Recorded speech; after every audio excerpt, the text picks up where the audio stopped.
This episode is brought to you by TaxAct. Don't do your taxes alone. Join TaxAct's National Admin Night. Admin nights are social gatherings for getting through your to-do list. So get ready for a night of fun, finding deductions, and filing taxes with TaxAct, where you can file your federal and state return for just $49 through April 8. Let's get together and get them over with. Visit taxact.com/admin-night for details.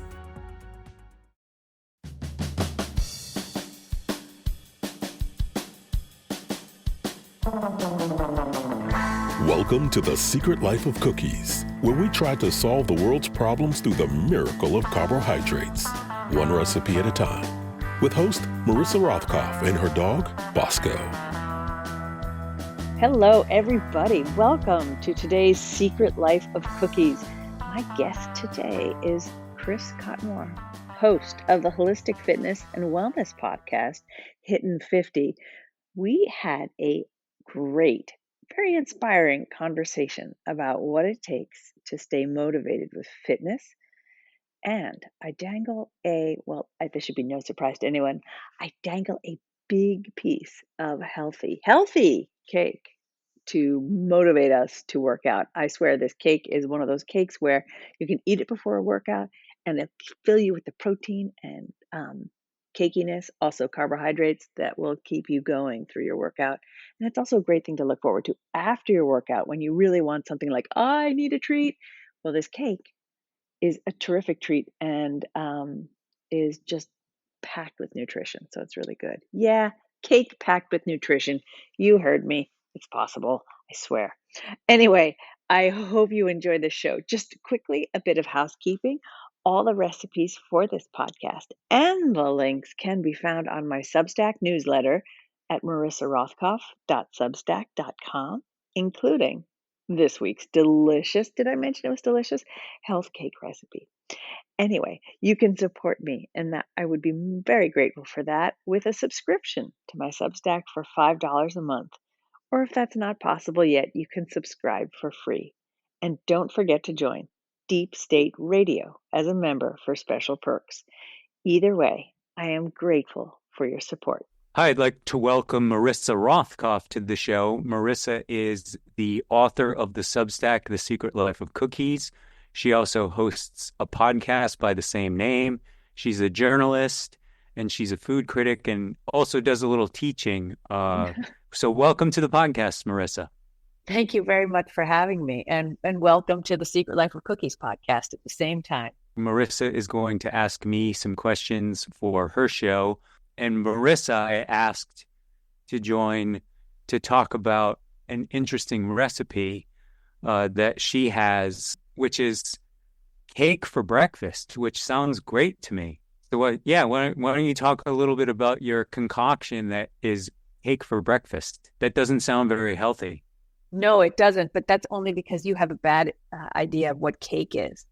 And having a podcast called The Secret Life of Cookies, I'm sort of known for what I can do with sugar and eggs and flour. But ever since my daughter, when my daughter was little, she had what's called ARFID, which is a feeding disorder. It's not an eating disorder.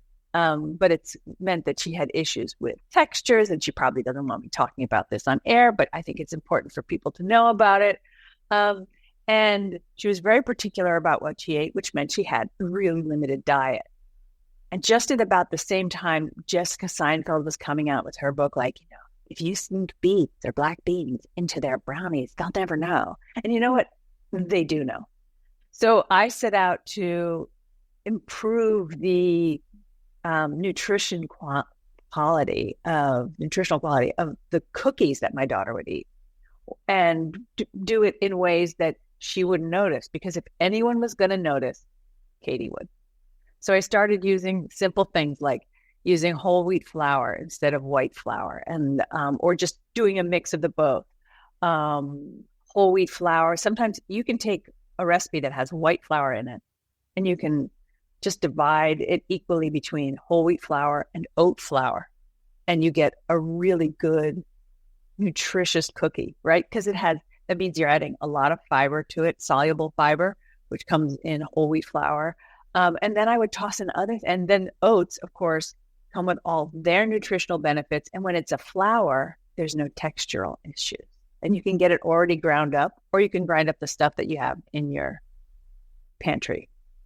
And if I use oat flour, that's good for my son who has celiac. It's perfect. In fact, often, if he's not allergic to nuts, I will make oat flour and almond flour, combine those two together and make a really good cookie. And I can send you the link to that as well, because you do have to make sure that your oat flour is certified celiac, or certified gluten-free, because something might have snuck in there. But by and large, it makes a great substitute. But I could also use almond flour or other gluten-free flours. Right. So almond flour and oat flour together give you a nicer texture than just oat flour. The other secret ingredient that I always keep now in my freezer, note that I said freezer, is flaxseed, ground flaxseed. Because ground flaxseed maybe adds a slight amount of texture, but not unpleasant texture. And I add it to this magical cake, which I actually have just taken out of the oven. And I'm walking over to my stove. And you know what? It's just so out of my oven, I can't hold it with my bare hands. But it's a pretty tasty looking cake. I'll have you take a look at it. Look at that. Look at that. That looks amazing. So what is in that? It smells good too. It is whole wheat flour. There is almond flour. I added Greek yogurt because it's super high in protein. Make sure you're using not one of the ones that they add protein to, but like I really love Siggy's, the Icelandic plain Greek yogurt. Fabulous. I added applesauce for moisture. So, and without adding a lot of fat. Not that I think fat is bad. We've got a lot of healthy fat in this from eggs, also adds protein. Almond flour also adds protein. Whole wheat flour also adds protein and soluble fiber. Flaxseed adds all manner of nutrition. And then we have applesauce. I put maple syrup in as my sweetener. Technically speaking, it helps to make it tender as well. So that's why I do add some sweetener to it. And then I add cinnamon and nutmeg, because just on the off chance that you're not liking the strange combination of textures or flavors, I think cinnamon and nutmeg cover a multitude of sins of flavor. Oh, and I added chocolate chips. I mean, come on. I'm having flaxseed for breakfast. It's better than any granola bar that you can buy. It's easier to digest than most granola that you can eat, because I find personally that oats are like an onslaught on my digestive tract. And we can talk about my digestive tract later if you'd like. It just makes for a really great cake. Has a nice texture, and it keeps for the week. So you can cut off a slab, go off, and it has carbs too, which everybody's all like protein, protein, protein.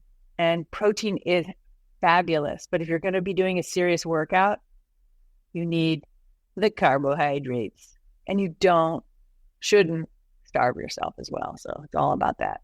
And how long prep to your mouth? To prep to mouth, it takes 20 to 30 minutes to bake, and it takes about 5 minutes to put together. I will turn the table to you to allow you to ask me some questions. Two things. One, I was in your neck of the woods the other day. I'm so sorry I didn't say hello. Yes, I could have given you cake. I was having lunch at Nami Nori, the little sushi place. It was quite good. Tamaki. Had a lunch with a friend of mine who I hadn't seen in so many years. We've kept in touch, but just hadn't seen her in a long time. And then I wondered if you knew about this app, Yuka, Yuka. I do not. Should I pretend I know about it? It sounds cool. No. So this app was created because people wanted to understand better the nutritional value of the food they were eating. So you have this app on your phone, you scan a label, and it scores the food based on things like added sugar, how much cholesterol, how many fats. It works on cosmetics, by the way, and it actually tells you if any of the ingredients in the cosmetics that you're using on your face are hazardous. It actually says hazardous materials. The app is free. They don't require a subscription. You can give them money, which I did. I gave them $9 because it's so freaking useful. And what's really cool, you mentioned granola. So like the never-ending quest for the healthiest granola. Like you think granola is healthy. I had somebody on a couple of weeks ago talking about granola, how much time they spend looking at granola. And the granola, like lots of times, has a lot of added sugar, not things that you want to be consuming. And this app will tell you, this granola sucks, but this granola is really good. And it's so addictive. My friend told me about this app. I came home. I was scanning everything in my pantry. Some things for fun, like Oreo cookies, which scored a 0. Really? But it's really useful for things like, I make lunches for my sons. They eat bread. What's the healthiest bread? Because bread is like all over the place, and they just released an update to the app that will tell you by category, like, you want to know what the best ice cream is, it'll tell you what the best ice cream is, things like that. Great, really great app, educational, but useful too. Educational, useful. I don't recommend it if you are someone who suffers from disordered eating, because it could really drive you nuts. But it take you to a bad place, actually. But what a great thing, because normally with recipes that I create, I have to like run them through some sort of nutritional thing, and I wonder if I can enter my own recipes into it. So that's good. Yeah, that's a good question. I don't know actually if you can or you can't. Because even like doing this recipe, I was like, well, I'm adding almonds and I'm doing whole wheat flour, and that must have lots of protein and Greek yogurt, and it was pretty good. But then I put in 3 tablespoons of flaxseed, and it just bumped it right up, like made it much more protein rich. And we eat protein because why, Chris? Because it builds muscle, right? And it repairs muscle, and it gives you a feeling of satiety. It makes you feel full longer. Especially if you're eating it with some whole wheat flour. That's a really hard word to say out loud in front of people. You yourself have a podcast and a Substack called Hittin' 50, as in the HIIT 50. Why did you start it? I mean, here you are, executive producer of the DSR Network, among other things that you do. Father too, and you're like, okay, let me start a podcast about fitness. Yeah, so I started the Substack a couple of years ago, and it was really 2 reasons. One was it was an outlet from all of the politics and bad news of the world, right? And 2, it allowed me to share what I've learned over the years in my own sort of fitness/health journey. The podcast is only about, I think this week will be episode 8. Mm-hmm. So I'm not quite as accomplished as yourself in the podcasting world. Pish posh. But I'm the podcast gives me an opportunity to speak to people like you, because I'm not going to drone on about, subjects. People don't want to listen to me talk. They'd rather hear people who know what they're talking about. So I bring on, experts in nutrition, in the medical community, personal trainers. And at least they tell me they enjoy it. But I get tons out of it because I get to learn, Right. I mean, like I learned about the Yucca app. I've learned about the importance of gut health. I've learned, this week we're doing metabolic metabolism and metabolic health, which I've done tons of research on. And I'm also fascinated by the concept of longevity, not in the sense of like how do we figure out how to live until we're 120, but mm-hmm. from the concept of health span. So Dr. Peter Attia, who wrote this book called Outlive, is a pretty big influence. And while I don't necessarily subscribe to every single thing that he says, I do. His overarching theme is, focusing on exercise, nutrition, sleep, and mental wellness. Mm-hmm. And that's what I try to incorporate in the podcast, whereas the Substack is usually one subject, that I'll build on in the show, but I'll also have additional segments. Earlier in my career, I started a website for Condé Nast called Fizz, which is no longer in existence. The only one that survived that little spurt was Epicurious, but it was all about food and nutrition and fitness. The Fizz app got me I'd already was vested in food, but then I became much more vested in food, nutrition, and health. And from what I've seen, the 4 pillars are exactly as you mentioned them: sleep, mental well-being, nutrition, and exercise. And when you are starting from scratch or restarting, because a lot of us over the age of 50, I know I don't look it, but you're supposed to throw out compliments at this point when a woman says, never mind. Anyway, we get to this age. I never know what to say because I don't want to get in trouble. That's fair enough. Fair enough. Yeah, you're right. That's actually wiser. It's really hard to you're suddenly like faced with aging. Maybe you have aging parents and you've watched them age and you're like, oh God, I don't want to be like that. I want to be able to stand up. I don't want to fall over, this, that, the other thing. But it's easy to become so overwhelmed by all the things that you must do in order to be well. So how do you calm yourself down and get started? Yeah, it's a great question. I think about that a lot actually, because to your point, if you're it's like anything else. If you're looking at this holistically, it can be daunting. I have to eat well. I have to sleep better. I have to take care of my mental wellness. I have to go out and see people, and I have to exercise on a daily basis. We talk a lot about establishing habits, and in any one of those areas. I mean, a friend of mine who, he's a pretty big influence on me because he's really into holistic health. He's done a lot of types of tests, meditation retreats.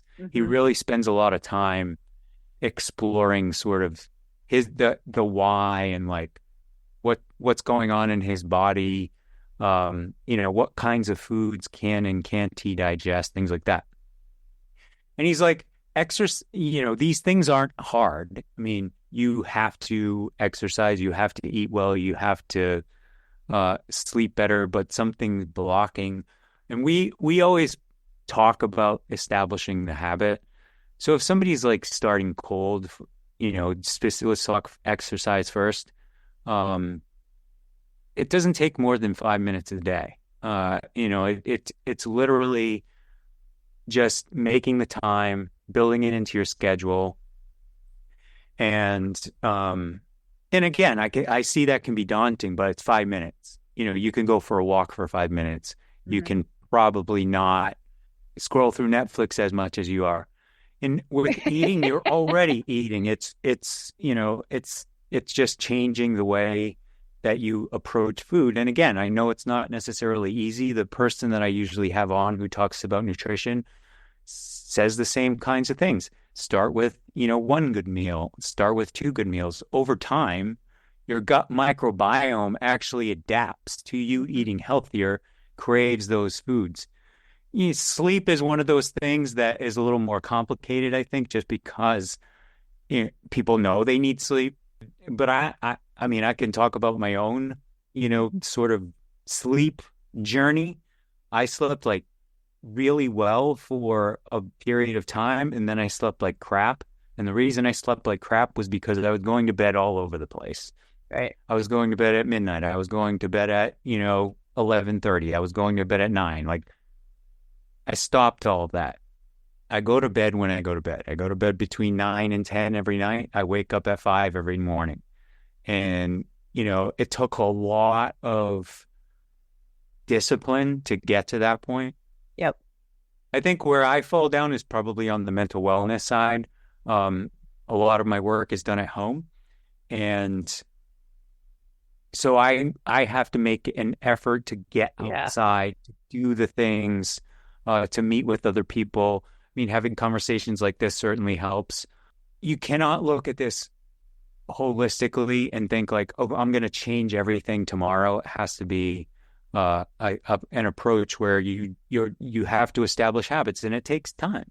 It does take time. And you also can't punish yourself. I think a lot of it comes, well, I didn't go to the gym today and I'm supposed to go to the gym every 5 days or else I'm a failure. It's it's not a black and white thing.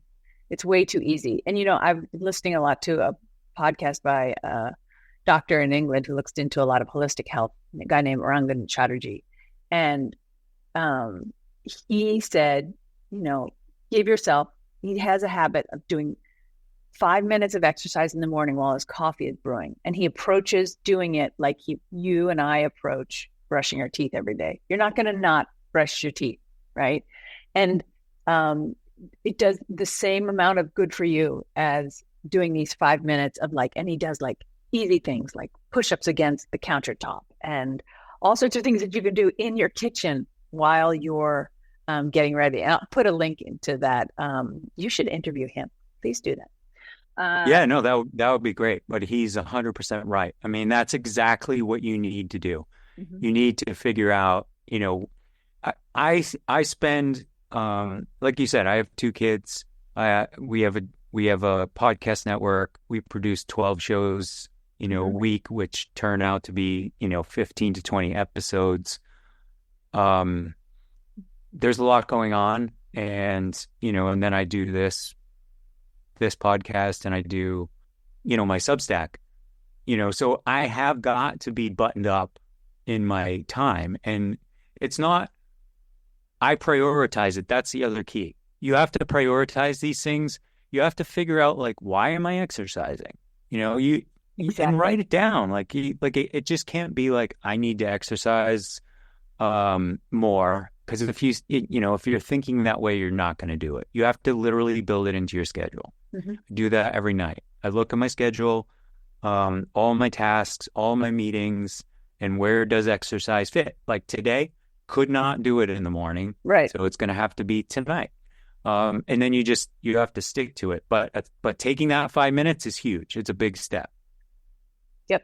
And to that point, I couldn't go to the gym this morning. I joined a new gym, Crunch. My Crunch gym, which I just joined, is $9.99 a month.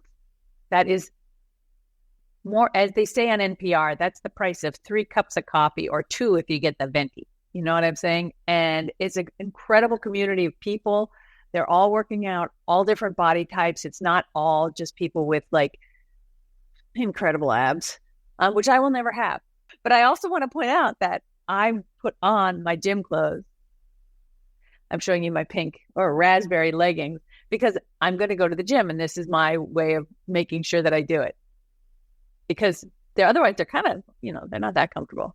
I have one question for you, because I know you have to run or light jog. Wait, I just want to mention, putting on your gym clothes is a big step in the, I look at things in terms of motivation, intent, mindset, mm-hmm. and execution. And by putting on your gym clothes, you're showing intent. You're getting into the proper mindset. Now you have to go to the gym, which, where execution kind of falls in. So just getting dressed is a big step. Right. And actually having to drive there instead of going into my basement somehow. Also, my basement smells like cat urine. But having to go there is much more sort of this is an event that I'm doing for me. And it actually has really helped to motivate me. It's also helped that my neighbor next door, who's a physician, is like, shall we go to the gym? And I'm like, okay, doctor says go. So I've been going. So just assume that my neighbor is telling all of us to go to the gym.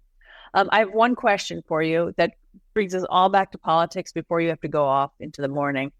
Is it healthy to watch the news while you're at the gym?